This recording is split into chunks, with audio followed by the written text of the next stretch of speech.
Leila Pérez Venturino, muy buenas, nuestra Hola, muy buenos dietista, días. nutricionista de cabecera, podríamos decir, una de ellas, trabajando en la unidad de salud alimentaria, un dieta y día a día, pero de vez en cuando te pasas por aquí para venir a Vitorianeando y contarnos algunos consejos relacionados con la salud alimentaria, sobre todo.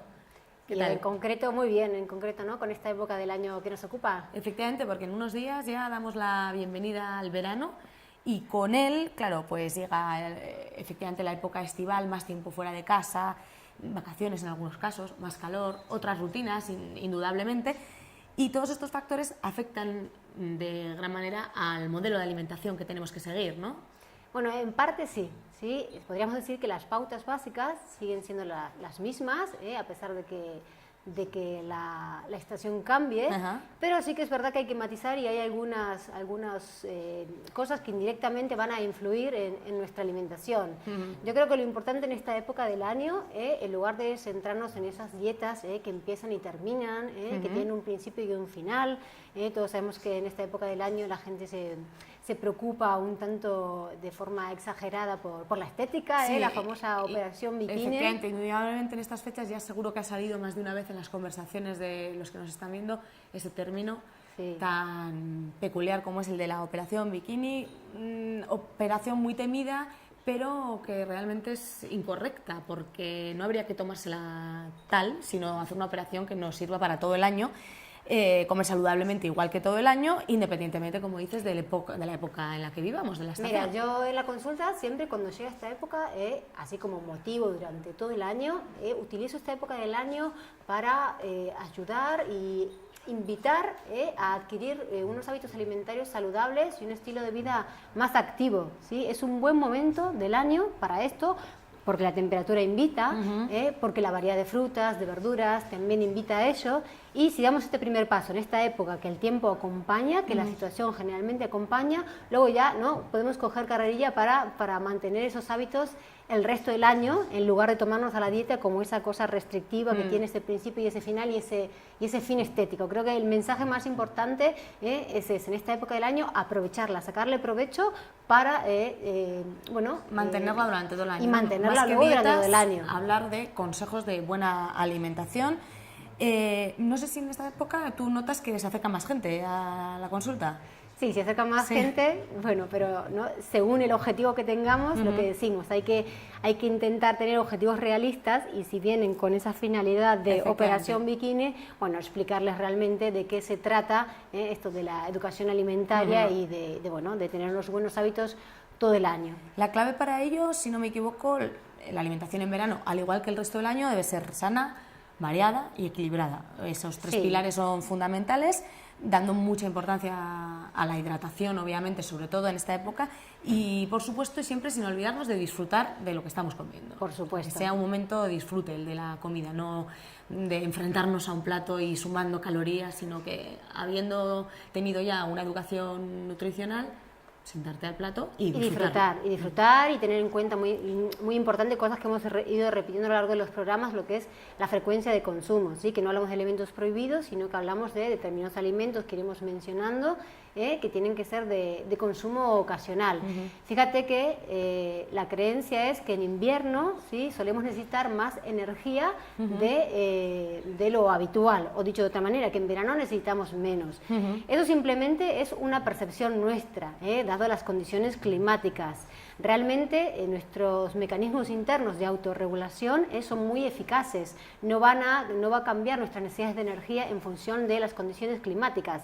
Si hay algo que marca las necesidades de energía, va a ser la edad, ¿sí? El sexo y, en tercer lugar, es la actividad física. Claro, dependiendo de lo que nos movamos o de qué actividad física desarrollemos, gastaremos más o menos energía, lógicamente, y necesitaremos recuperarla de mayor o menor manera. Así es, y en ese punto es quizás que ahí nos confundimos y creemos esto de que necesitamos más energía o menos según la época del año, porque realmente es lo que cambia, si nuestra rutina cambia.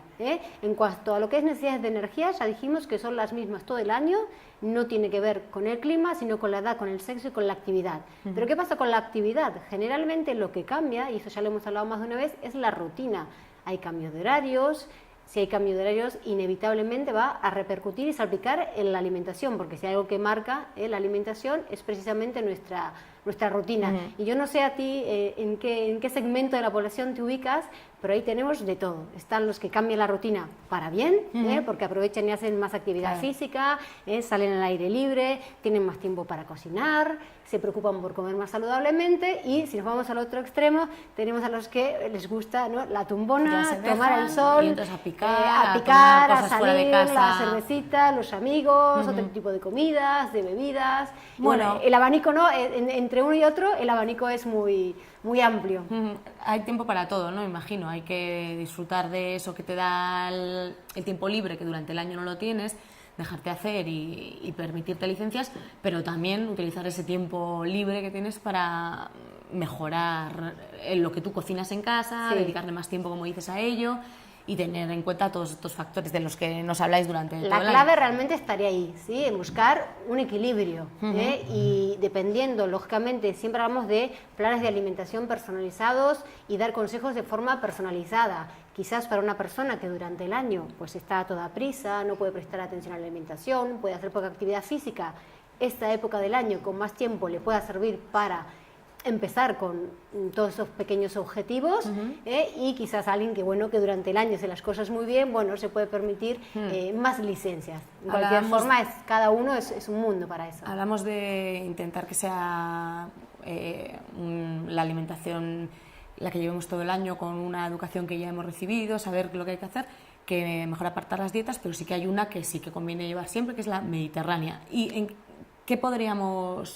qué consistiría, para grandes rasgos, hablar de cómo cocinar la dieta mediterránea? La dieta mediterránea no es ni más ni menos que un ejemplo de alimentación saludable, ¿sí? En esa alimentación saludable lo que se potencia es el consumo de cereales integrales, de frutas y verduras, que en esta época del año nos viene muy bien. Y hay un punto que es muy importante, y no lo digo yo, sino lo dice la Organización Mundial de la Salud y la FAO, que es cambiar, ¿sí?, a los alimentos de temporada, o incrementar y promocionar los alimentos de temporada. Es decir, las pautas son las mismas, el grupo de frutas y verduras son las famosas 5 raciones al día todo el año, aunque deberíamos hacer hincapié en los de temporada. En este sentido sí que cambiaría, por nuestra salud, porque van a estar en el punto óptimo, y además por una cuestión de sostenibilidad, ¿vale? Entonces, luego también el consumo de carnes, ¿sí?, en detrimento de, bajar las carnes y subir los pescados, los huevos, las legumbres, los frutos secos, mantener el consumo de lácteos. Como decíamos, la dieta mediterránea es un ejemplo de alimentación saludable. Entonces, las pautas de la alimentación saludable no cambian. La energía, como dijimos al principio, no cambia, a no ser que cambie la actividad física para bien o para mal, si para más o para menos. Cambia la temporalidad de los alimentos, con lo cual en ese sentido sí que introducimos nuevos. Y luego va a depender de nuestra rutina, que el cambio sea para bien o para mal. Lo que no varía en absoluto también es la necesidad de hidratación, sobre todo que ahora se incrementa, ¿no?, porque hay mayor temperatura y es más, necesitamos más hidratarnos, con el agua principalmente, pero hay otro tipo de alimentos que nos proporcionan esa hidratación. Seguro, en verano sí, así como las pautas de alimentación básica no cambian, yo creo que hay un punto en el cual sí tenemos que hacer hincapié, que es en la hidratación.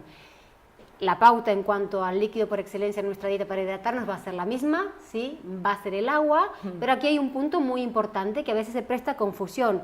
Cuando escuchamos la famosa recomendación de beber un promedio de 2 litros de líquido al día, ¿sí?, no tienen por qué ser de agua, que a veces la gente me dice, me pongo así la botella y es que no puedo con... No, de agua, de leche, de otras bebidas, que ahora diremos cuáles son mejores o cuáles no, de frutas, de verduras, sí, también es a través de los alimentos que nos estamos hidratando y aumentando las frutas y verduras también. Entonces es muy importante, saber esto, que no tienen por qué ser esos 2 litros de agua promedio. Y luego así, en la hidratación sí que hay un punto muy importante, mejor dicho, un colectivo, 3 colectivos muy importantes a tener en cuenta, que son los niños, porque aumenta la temperatura del cuerpo más fácilmente, las embarazadas y las personas mayores, que pierden la sensación de sed. Entonces en estos colectivos hay que estar más atentos, porque el riesgo de deshidratación es más elevado. En contra de la hidratación van un tipo de bebidas que son lógicamente las alcohólicas, ¿no?, porque al fin y al cabo no nos quitan la sed, de hecho no actúan como el líquido, como el agua en sí, ¿no? No hidratan, sino todo lo contrario. Inhiben una hormona que yo no conocía, bueno, que no conocía su nombre así técnico, la hormona antidiurética, ¿no? Que exactamente qué es lo que nos hace, nos impide al inhibirla. Bueno, en líneas generales, para que nos entendamos, quien ha tomado bebidas alcohólicas notará que vas más veces al baño. Si vas más veces al baño, ¿sí? Nos te deshidratamos. estás, en cierta forma, deshidratando. Y con respecto a las bebidas azucaradas, nos damos cuenta, si tomamos algo azucarado, lejos de quitarnos la sed, nos aumenta la sed. Entonces, por supuesto que no estamos diciendo que no se pueda tomar una cervecita, que no se pueda tomar, bueno, un refresco, incluso bebidas que combinen estas dos cosas, pero tenemos que tener en cuenta, por un lado, que aportan una gran cantidad de energía y por el otro lado, que no nos van a ayudar a hidratarnos. Entonces, un truco sí muy fácil podría ser, cuando tenemos sed, quitarnos la sed con agua. Y luego, en tal caso, tomarnos lo tomamos que algo nos apetezca. Y siempre con un consumo moderado de este tipo de bebidas que, bueno, tienen sus pegas. En verano también están a la orden del día los helados, que también está un poco relacionado con esto que estamos hablando de la hidratación y demás, pero que está más enfocado pues al disfrute, ¿no? Aquí tenemos que mirar el aporte calórico que traen los helados. Sí, claro, yo creo que, bueno, lo puse a propósito en las fotos, ¿no? Para hacer hincapié en lo de las bebidas, que es una cosa que no tenemos que abusar y solemos aumentar el consumo, y el postre estrella o el alimento estrella también, ¿no? Suele ser los helados. Volvemos a decir una vez más, a mí me encantan los helados, ¿quién no se toma un helado en verano? Por supuesto que nos podemos tomar un helado y más de uno. Lo importante es no abusar de ellos y estar informados. Por eso aquí os traje una imagen para que sepamos, en 100 gramos de fruta, el promedio de energía que nos aporta es entre 40 y 80, sea una sandía o un plátano, y un helado nos puede aportar entre 80 y más de 300, y 80 un polo, que solamente, bueno, la energía viene dada por la cantidad de azúcar, pero si nos vamos a un helado de crema, ya está la nata, el azúcar, más componentes y puede tener más de 300 kilocalorías, vamos, en 100 gramos. Entonces aquí el mensaje sería, por supuesto que te puedes tomar un helado de vez en cuando, aunque en los postres no prioriza la fruta, que no sea a diario. Siempre, ¿no? La presentación en la fotografía también hay que tener en cuenta, en el caso de la fruta, pues que puede ayudar para que sea más atractiva, claro, sí, en la determinados presentación es muy colectivos que igual no importante. quieren. La presentación es importante. Siempre te apetece más el helado, lógicamente, pero si una ves ese brocheta, postre, bueno, pues es curioso, igual también es una forma de que entre por los ojos y luego pues de comerla. Está pegado al mundo del helado el de granizados, otra manera de hidratarnos más sana, podríamos decir. Otra manera de hidratarnos, sí, sería a través de licuados, granizados, zumos de frutas, de hortalizas, ahora que también están ahí un poco de moda, y las bebidas que en invierno solemos tomar calientes, como infusiones, tés o cafés, ¿no? Ahora lo podemos cambiar por café con hielo. Con respecto a los granizados y los zumos, hay que decir que es mejor siempre los licuados que hacemos a los peques cuando trituramos la fruta, pero le agregamos o bien agua o bien leche, que nos van a ayudar a hidratarnos por un lado, y por el otro lado no vamos a desperdiciar nada de fibra. La pega del zumo es que en el zumo tú desperdicias una gran parte de la fibra de la fruta o de la verdura de la hortaliza. Claro. Entonces siempre granizados o licuados sería mejor que simplemente un zumo. Sí, porque encima, dices ahora verdura, hortaliza, es verdad que estamos más acostumbrados a los zumos de frutas, pero también se pueden licuar este tipo de alimentos. Tomates, zanahorias y bueno, y más. Sí, ahí ya la imaginación y lo que queramos es empezar a mezclar.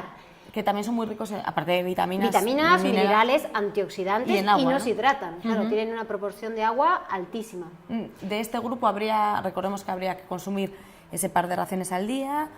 Y mejor si es en crudo. Las verduras y las hortalizas, junto con las frutas, sí, lo que decíamos, vitaminas, minerales, antioxidantes, nos sirven para hidratarnos, y una de las 2 raciones de verduras y hortalizas al día sería cruda. Entonces, fíjate qué importante, porque es una época del año en la que podemos aumentar el consumo a través de las ensaladas. Las ensaladas es un plato muy típico, fresco, que entra muy bien. No podemos hacer ensaladas combinando con frutas.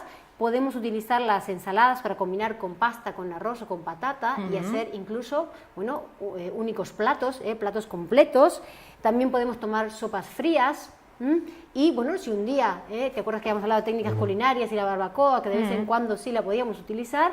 Pues ponemos la barbacoa, podemos aprovechar para hacer unas brochetas de verduras, unas verduras a la brasa. Reduciendo así el consumo de carne, como decías, y sustituyéndolo. Y es una manera de comer más verduras y hortalizas. verdura, hortaliza, y nos vamos a las legumbres. Además, para hablar de ellas has escogido una fotografía de una de las recetas de Iñaki Cacho de Sidrería Sí. Mendiola, y vemos un par de salpicones que hizo con legumbres, pero eso, tomadas no en puchero habitual, caliente durante el año, sino dándole esta salida veraniega fresquita en salpicón, por Lo ejemplo. cierto es que la legumbre es un alimento que hay que consumirla todo el año, y sí que es verdad que a veces, sí, en la época del verano baja el consumo porque estamos acostumbrados a comerlas en potajes calientes, como que no apetece. Entonces, bueno, una muy buena opción, que me gustó, por eso os he tomado la foto Sí. de vuestras recetas, es comerla, por ejemplo, así en salpicón. Sé que también habían hecho una vinagreta de lentejas. Sí, sí, porque Iñaki la suele hacer, Sí. vinagreta de lentejas, curiosa también, con esa legumbre. Y eso es como todo, ¿eh? Yo a la gente digo en consulta, bueno, aprovecha para comerla fría, y claro, la primera reacción es como, ¿no? Porque no estamos acostumbrados, al final los sabores Claro. y la comida es cuestión de costumbre. Entonces, es empezar, es probar. Seguro que alguna opción os gusta, fijo. Ahí está una opción, y para resumir todas las que hemos comentado, hablaríamos principalmente de la hidratación. La hidratación ¿cierto? es un De punto diferentes muy formas. importante, ¿sí? El líquido por excelencia sería el agua, y deberíamos de evitar las bebidas azucaradas y alcohólicas, evitarlas o consumirlas con mucha moderación. Aumentar el consumo de frutas y verduras, ya no solo por las características de esos alimentos, sino porque es otra forma de hidratarnos, y para eso una manera fácil es potenciar los primeros platos, y elegir la fruta de postre. Evitar las comidas copiosas, eligiendo técnicas culinarias sencillas, que también el hecho de aumentar las verduras y hortalizas en ensalada hace que esto al final indirectamente se cumpla. Y si podemos, aprovechar para hacer actividad física al aire libre. ¿Y este matiz de al aire libre? Bueno, al aire libre porque, Aprovechando claro, la temperatura, sí, ¿no? porque el tiempo lo permite, sí, porque bueno, es el momento del año. Sí. La vitamina D ya sabemos que sintetiza gracias a los rayos del sol, entonces estamos todo el año tapados, encerrados, es muy Aprovechamos importante, también del y sol. motiva también. Y como decíamos al principio, en definitiva, ¿no? El mensaje que queremos dar es que en esta época del año es esos momentos que nosotros llamamos ventana, ¿no? Que las cosas entran como solas, como más fácilmente. Podemos aprovechar esta época del año para dar ese primer paso hacia una alimentación más saludable, ¿sí? Más sostenible, consumiendo productos de temporada, y este primer paso, que luego puede ser pequeño, Pero durante pero el que año a lo la podemos larga mantener. puede traernos grandes beneficios. Y desechar ese término de operación bikini, sustituirlo, digo yo, por operación ropa interior durante todo el año. Todo el Llevamos, año, ¿no? Operación 365, porque al fin Dar y al cabo, pequeños si no, pasos. si es algo que comienza y acaba, vamos mal. El año siguiente vamos a estar igual o peor. Lo que ocurre antes de terminar son bastantes incongruencias, ¿no? La presión social en cuanto a esto que hablamos de la operación bikini y demás. De hecho, antes de que llegara, justo estaba leyendo Natalia de Molina, la actriz ganadora del Goya Mejor Actriz este año por Techo y Comida, una entrevista hablando de la operación bikini. Dice ella, es como que, sí, la frase igual es un poco demagógica, porque ella habla de que está en contra de la operación bikini. Dice, hay que empezar a defender que cada una tenemos el cuerpo que nos ha tocado y que la belleza de la mujer está por encima del canon. Y entonces, en cuanto a los paparazzi que la puedan pillar este verano, dice, si me pillan, que me pillen. Y si tengo una lorza, ¿qué pasa? Nadie es perfecto. Pero claro, yo ahí apunto, nadie es perfecto. ¿Qué pasa entonces? Que la perfección va en contra de las lorzas. O sea, ahí voy un poco a lo de que acusaba yo de la demagogia, porque si estamos hablando de que si tienes una lorza y qué pasa, no importa, nadie es perfecto, estás hablando de que la que no tiene lorza es la perfecta. Entonces ahí hay un mundo en el que hay una presión social muy, muy importante, ¿no? Que es difícil, me imagino, sobre todo, bueno, tú en consulta lo verás día a día, de derribar diferentes mitos que tenemos. Lo importante es que cada uno sepa cómo quiere sentirse bien, ¿no? Y independientemente de la estética y demás. Lo que pasa es que en la sociedad en la que vivimos la estética está ahí al pie del cañón, ¿no? Como bien dices, la presión social existe. Luego depende de tus circunstancias, de tu personalidad, de muchos factores, que esa presión social te influya más, te influya menos, qué valor le des a la salud, sí, en qué escala esté. Más que dentro nada de es tus eso, ¿no? prioridades. Importante la estética, al fin y al cabo, bueno, pues puede tener una importancia, depende de la prioridad que tú le quieras dar, pero sobre todo tenemos que tener en cuenta que lo primero es la salud, y hay que comer bien, sano y equilibrado por la salud. Y buscar un equilibrio, porque lo que dices, a ver, no lo podemos negar, que la presión social existe. Yo siempre explico en consulta, ¿no? Cuando trabajamos con el índice de masa corporal y el peso normal, el rango es muy amplio, pero los cánones de belleza que tenemos actualmente nos llevan hacia los límites inferiores que hacia los máximos. Ya. Y en otras épocas, pues la belleza, ¿no?, se tomaba de otra manera y los cánones de belleza en cuanto al cuerpo eran otros. Eso es, estar Entonces, hermoso, ¿no? Tampoco Hermoso, podemos negar que es, eso que dices es cierto. Bonito era estar más bien entrado en Rellenito, carnes. ¿no? Y ahora la palabra hermosa la usamos, pero a la mujer la vemos más bella si está más delgada. Son cánones cosas... de belleza que son reales. Esa presión social existe y tenemos que tratar de buscar un equilibrio, ¿no? Y ver cuáles son realmente nuestras prioridades y las que nos hacen sentir bien por sobre todas las cosas. Eso es, cánones de belleza aparte, sobre todo la salud, la alimentaria en este caso, de la que nos viene a hablar Leila. Muchas gracias y volvemos a vernos ahora ya, bueno, centrándonos en el veranito, que seguramente habrá cambios en la parrilla, no en la de la barbacoa, sino en la televisiva, los iremos comentando. De momento estamos ahí gestándolos y contaremos contigo en cualquier caso para estos apuntes que nos vienen muy bien en cuanto a la nutrición. Gracias, Leila. A ti, Mireia, gracias. Con ustedes continúo, cambiamos ahora de interlocutora, recibimos a otra invitada, será en unos segundos, así que no se despeguen del televisor, que continuamos aquí, vitorianeando.